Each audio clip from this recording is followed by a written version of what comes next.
Applying the three categories of empowerment that we got from the fishing metaphor to your own list of elements associated with empowerment, you would have found that consistent with the issue of means, for example, you would have raised issues such as tools and resources, authority, standards, information.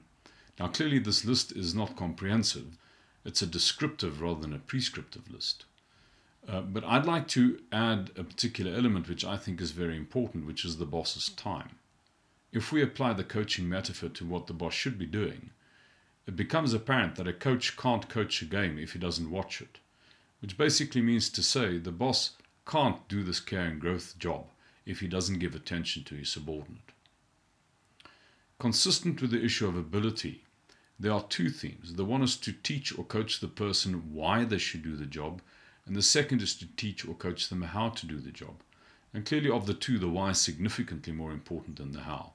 And the reason for this is that if you're convinced that the thing should be done, if you know why it should be done, you'll probably work out how to do it. What's very interesting, of course, is that in most organizations, it's the how that gets the emphasis. And the reason for this is because we think that the leader's job is to achieve a result through people. If you think your role is to achieve a result through people, you will own the why. You will not think that it's that important that your subordinate knows the why. They just have to know how to do what you're going to ask them to do. Finally, when you look at the issue of accountability, it's apparent that you can't hold somebody accountable if there isn't a clear standard for what's required of them, which basically means a person's performance can be above standard in one of two ways. They're either going the extra mile or they're careful to do what you're asking them to do, or they can be below standard, either because they're careless or they're deliberately malevolent.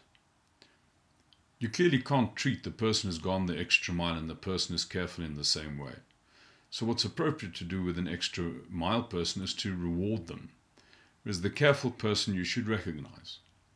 On the other hand, when a person is careless, it is appropriate to censure them. And what we mean by censure is you warn them. And that could start with them getting a verbal warning for something that they've done.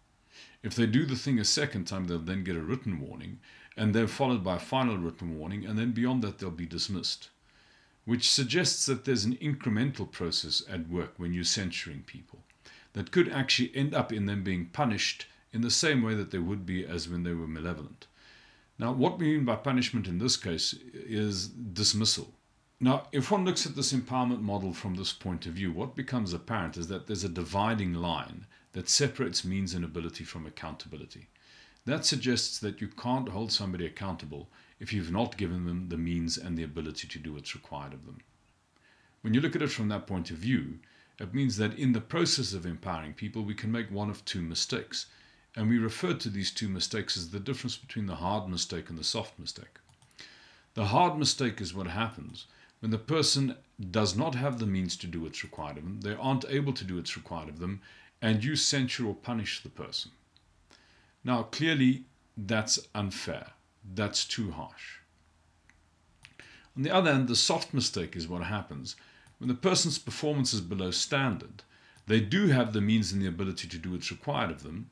You don't hold them accountable, but you coach them, or you give them more means.